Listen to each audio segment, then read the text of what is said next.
आप सभी को मेरी राधे राधे। छठ महापर्व की आप सभी को हार्दिक शुभकामनाएं।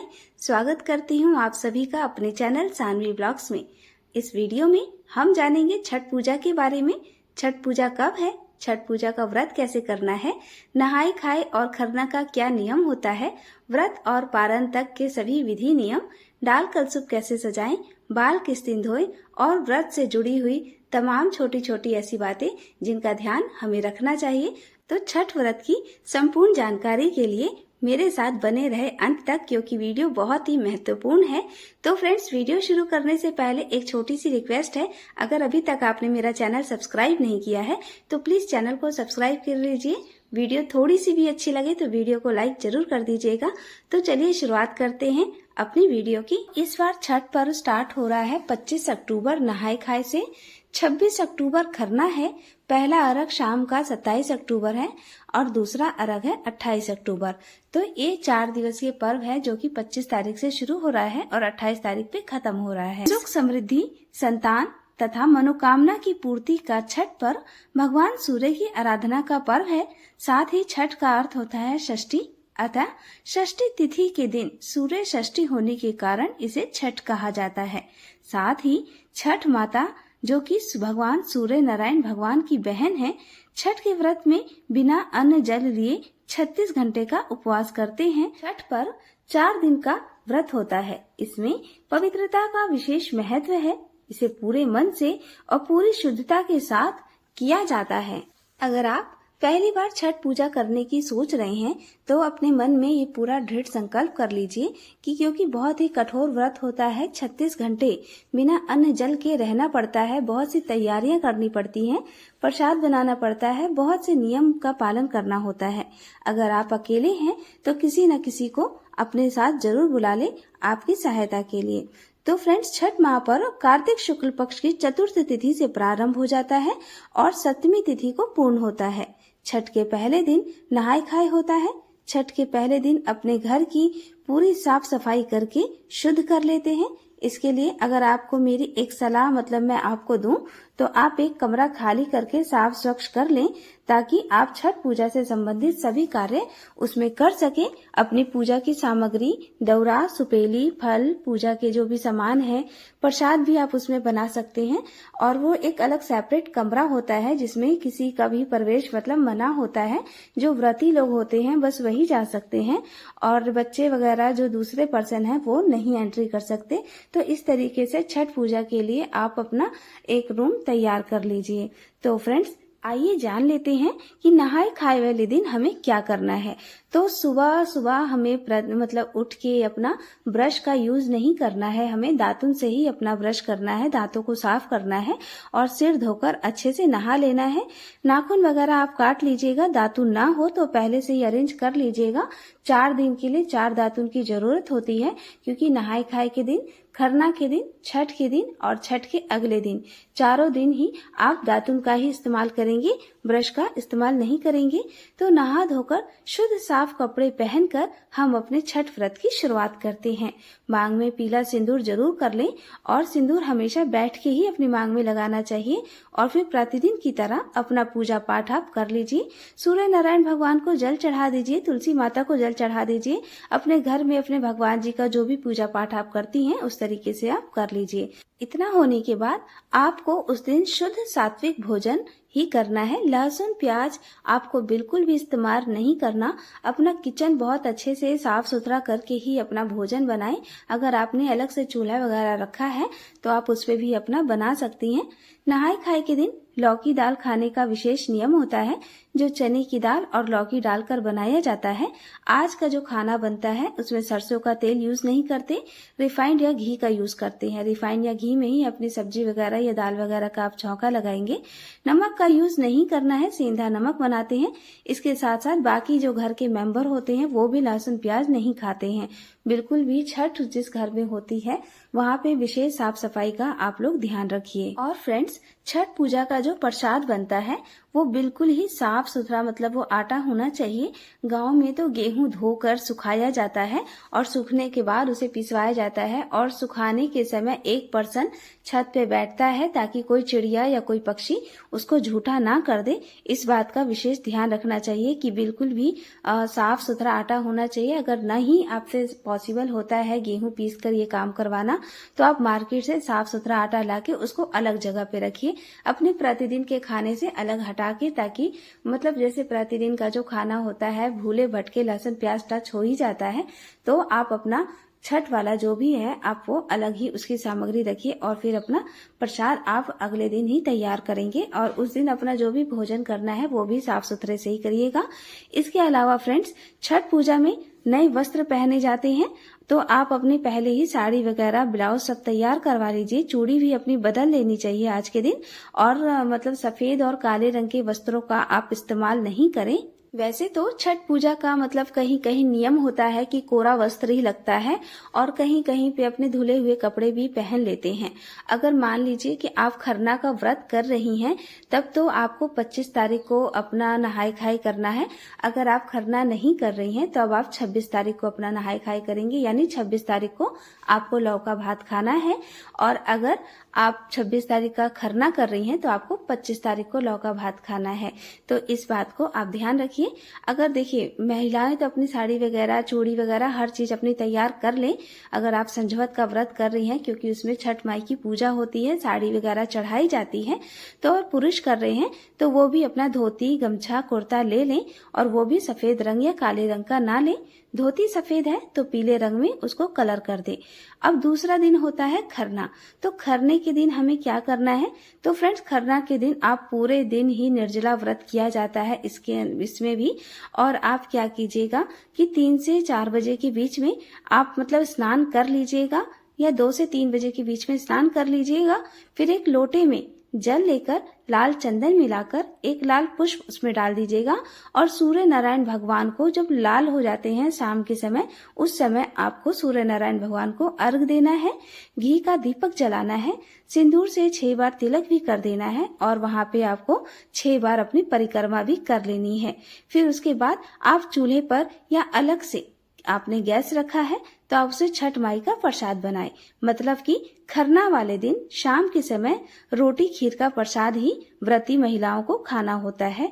उसका क्या नियम होता है कि आप 3 से 4 बजे के बीच लग जाएं और प्रसाद बनाने में, और फिर अपना 6 बजे के करीब में आप जो साड़ी खरीद के लाई है नई वाली, उसे एक पाटे पर रख दीजिए, उसमें करधनी रख दीजिए, और करधनी आपको संतरे रंग की ही लेनी है, काले रंग की नहीं लेनी है। फिर इसके बाद आप उसमें 6 लौंग, 6 इलायची और 1 सिक्का, थोड़े से चावल रखकर छठ माई का खोइचा भरे। फिर 6 जगह सिंदूर से टीका करके दिया जला दे, अगरबत्ती जला दे। 6 रोटी जो आपने बनाई है, एक व्रती महिला पे 6 रोटी होती है। अगर 2 व्रती महिलाएं हैं तो 12 रोटी। इस तरीके से आप अपना देख लीजिएगा कितनी व्रती महिलाएं हैं। तो 6 रोटी घी लगी हुई और खीर छठ माई को भोग लगाने के लिए रख दें, और छठ माई का 5 या 7 गीत आप गाएं। ये सारी प्रक्रिया भी आप गीत गाती हुई कर सकती हैं। तो फ्रेंड्स, जब छठ के गीत घर में गाए जाते हैं तो सच्ची में छठ माता का वास घर में हो जाता है, ऐसी फीलिंग्स आती है। बहुत ही अच्छा, पवित्र और शुद्धता अंतर मन से भी होती है और अपने घर परिवार में भी होती है। तो फ्रेंड्स, गीत गाते हुए अपनी छठ माई की साड़ी चढ़ा के अपनी पूजा पाठ आप जब शाम के समय संपन्न कर लेती हैं, तब उसके बाद आप अपना रोटी और खीर आप अपना मतलब जो भी है वो भोजन कर सकती हैं। और जो प्रसाद आपने बनाया है वो अगल बगल भी लोगों को बांटा जाता है, घर में भी बांटा जाता है। एक एक रोटी ना सही, आधी आधी रोटी भी प्रसाद के रूप में आप खीर और रोटी दे सकती हैं। खीर जो है वो आप गुड़ में ही बनाइएगा। पहले आप क्या कीजिएगा कि दूध में पहले चावल को अच्छे से पकाने के बाद ही आप गुड़ डालिएगा, नहीं तो इससे खीर जो है वो फट जाती है। तो ऐसे करने से खीर आपकी नहीं फटेगी। और फ्रेंड्स, आज के दिन थोड़ा जो प्रसाद बनता है वो थोड़ा ज्यादा ही बनाया जाता है, लोगों को बांटने के लिए भी थोड़ा सा। और जो 6 रोटियां आपने छठ माई को चढ़ाई हैं वो आपको खुद ही खानी होती है, और भले छोटी छोटी बना लीजिए, तो लेकिन कोरी रोटी मत खाइएगा, घी लगा के ही अपनी वो रोटी आपको खानी होती है। तो पूरे दिन आपको निर्जला ही रहना होता है। शाम के समय एक ही बार आप खीर रोटी खा सकती हैं और वहीं बैठे बैठे अगर आप चाहें तो चाय वगैरह भी पी सकती हैं। इसके बाद अगले दिन आपको पूरा दिन निर्जला ही रहना है, जिस दिन आपको पहला अर्घ लेना है। तो उस दिन व्रती महिला अपने घर को बहुत अच्छे से साफ सफाई करके छठ माई का प्रसाद बनाती हैं। अगर कोई दूसरा पर्सन है तो वो घर का अपना भोजन वगैरह बना सकता है और व्रती महिला अपना छठ का प्रसाद बना सकती हैं। तो अगर जैसे कि आपका नहीं मन है, आपसे नहीं बन पा रहा है, तो कोई दूसरी महिला अगर बनाना चाहे छठ का प्रसाद तो उसे भी मतलब बिना खाए पिए ही बनाना चाहिए। ये नहीं कि खाना पीना खा के वो अपना नहीं बना सकती हैं। और शुद्ध घी में ही अपना ठेकुआ है या फिर आप खस्ता जो भी है शुद्ध घी में ही आप बनाइए। आप जो खस्ता या ठेकुआ जो भी बनाएंगी तो आप अगरावटा मिलता है लकड़ी का, उसी पे आप लंबे वाले 6 पीस और 6 पीस गोल वाले यानी कि 12 पीस आपको शुद्ध घी में गुड़ वाले खस्ता या ठेकुआ बनाने हैं। तो छठ माई का जो अर्घ पे हम लोग डालते हैं अपने कलसुप में, उसे आप गुड़ वाले ही मतलब बनाइएगा और उसके बाद जो बाकी का है वो आप चीनी वाले में बना सकते हैं। और फिर चावल के लड्डू भी बनाए जाते हैं। इसके लिए चावल को पहले ही धोकर सुखा के पीस लिया जाता है और फिर गुड़ का पाग करके चावल का लड्डू बनाया जाता है। तो इस तरीके से हमारा छठ माई का जो प्रसाद भोग है वो तैयार होता है। शाम के समय गोल वाले खस्ता और सुबह के समय लंबे वाले खस्ता चढ़ाने होते हैं। तो इस तरीके से प्रसाद तैयार करके बाकी का भी प्रसाद आप बांटने के लिए बना लीजिए, क्योंकि घाट पर बहुत लोग होते हैं। तो जब सुबह का अर्घ हो जाता है तो फिर वहां भी प्रसाद बांटा जाता है घाट पे सभी लोगों को। और अगर आप चाहें तो बिना खस्ता या ठेकुआ बनाए भी खाली फल पे अपना छठ व्रत उठा सकती हैं, क्योंकि कितनी महिलाएं होती हैं कि अकेले होती हैं, कोई भी मतलब नहीं आने और पॉसिबल नहीं होता है। तो खाली फल पे भी आप अपना छठ व्रत कर सकती हैं।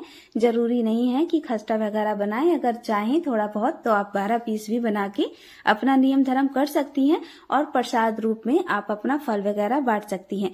तो ये हो गई फ्रेंड्स प्रसाद बनाने की बात। और अब दाल दौरा कैसे सजाना है, तो आप क्या कीजिए कि कलसुप आप चाहें तो बांस का या फिर पीतल का कलसुप मिलता है, आप वो ले सकते हैं। बांस का कलसुप तो जैसे हर साल खरीदना पड़ जाता है, लेकिन पीतल वाला जो कलसुप होता है वो एक बार खरीदने के बाद आजीवन चलता है। आपकी बहू वगैरह भी जब आएंगी तो उनके लिए भी वो कलसुप रहता है। तो आप अपने सभी फलों को अच्छे से धोकर अपने कलसुप में सजा लीजिए और सभी फलों में से एक एक फल आप अपने कलसुप में रख लीजिए। और अपना जो आपने खस्ता बनाया है 6 पीस वो भी रख लीजिए। अपना कचौनिया चावल का जो लड्डू होते हैं उसको कचौनिया बोलते हैं, वो सब भी रख लीजिए। इसके अलावा पंचमेल 1 पीस या साड़ी जो भी आपको अपने कलसुप पे रखना है वो रख लीजिएगा। आटे या चावल का ऐपन बना के रख लीजिए, उसमें थोड़ी सी हल्दी डाल के। इसके अलावा जो जैसे जोड़ा जोड़ा हर चीज खरीदनी पड़ती है, जोड़ा नारियल, जोड़ा अनानास, क्योंकि शाम के समय जो फल आप चढ़ा देंगे सुबह के समय आप उस फल को नहीं ले जा सकते हैं। सुबह के समय अपने फलों को, अपने पूरे जो कलसुप में जो सामान है उन सबको बदल दिया जाता है। तो इस तरीके से आप अपना जो कलसुप है शाम के समय तैयार कर लेंगे। और जब कलसुप में आप पूरे सामान रख लेंगे, अपने घी का जो बाती वगैरह है वो पहले ही भिगो के डिब्बे में रख लीजिएगा। दिए वगैरह रख लीजिएगा, 6 दिए छठ घाट पे लगाते हैं। उसके अलावा एक कलश चाहिए होता है, आम के पोलो जो पत्ते होते हैं वो होता है, और ये सब अपना ले लीजिएगा। एक कपड़ा भी, एक रफ कपड़ा भी रख लीजिएगा हाथ वगैरह पोंछने के लिए। तो इस तरीके से अपना पूरा कलसुप आप तैयार कर लेंगे और उसको एक छोटी सी टोकरी में रख के उसे एक पीले कपड़े से बांध दीजिए, या फिर अगर आपने थाल पुरुष वगैरह बना रखा है तो आप उससे भी अपना ढक सकती हैं। तो ये हो गया हमारा दाल दौरा सजाने का कि किस तरीके से करना है। उसके बाद अपना 2 बजे के करीब में, 1 बजे के करीब में आप नहा के अपना जो भी आपको साड़ी छठ घाट के लिए पहननी है वो पहन लीजिए और खूब अच्छे से अपने 16 श्रृंगार करके नंगे पांव हमें अपने घाट पे जाना होता है गीत गाते हुए। और फिर वहां पे जो भी जलाशय हो या फिर गंगा जी हैं या फिर जो भी आपका अरेंजमेंट है वहां पे अपना वेदी वगैरह आपका छठ का पहले ही बना लिया जाता है। तो अपना कलश वगैरह भर के आप रख दीजिए। अपना आम के पोलो जो है उसको लगा के दिया प्रज्वलित करके 5 दिए वहां पे रख दीजिए। थापा मार दीजिए। थापा मारने के बाद हाथ के जो छापा होता है ऐपन से थापा मार के सिंदूर से अपना टिक दिया जाता है। नारियल को टिक दीजिए अपना थापा लगा के। तो अपना पूरा इस तरीके से आप अपना विधि विधान से अपना पूजा पाठ करके गीत वीत गाइए छठ माई का। धूप अगरबत्ती जला दीजिए आसपास। और अपना जो भी है बहुत ही मनोरम दृश्य होता है, नहीं आता है, नहीं जानकारी होती है तो आसपास बहुत सी महिलाएं भी छठ करती हैं, तो उनसे भी पूछ के अपना छठ व्रत बहुत ही अच्छे से कीजिए।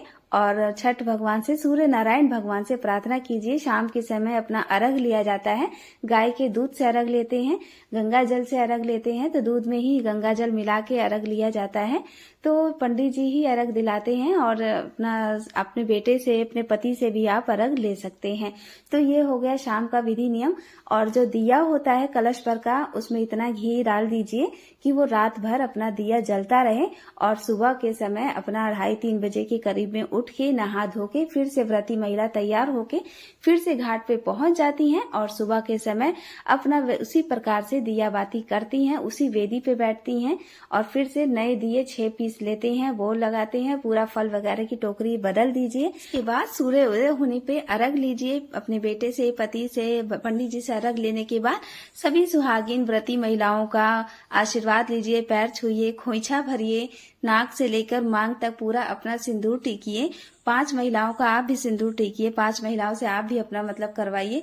तो इस तरीके से पूरे विधि विधान से अपना छठ पर्व मनाइए। तो ये थी मेरी छठ की वीडियो, जिसमें मैंने आपको संपूर्ण बात बताई कि छठ पर्व में नहाए खाए से लेके और पारण तक क्या क्या नियम है, कैसे कैसे करना है।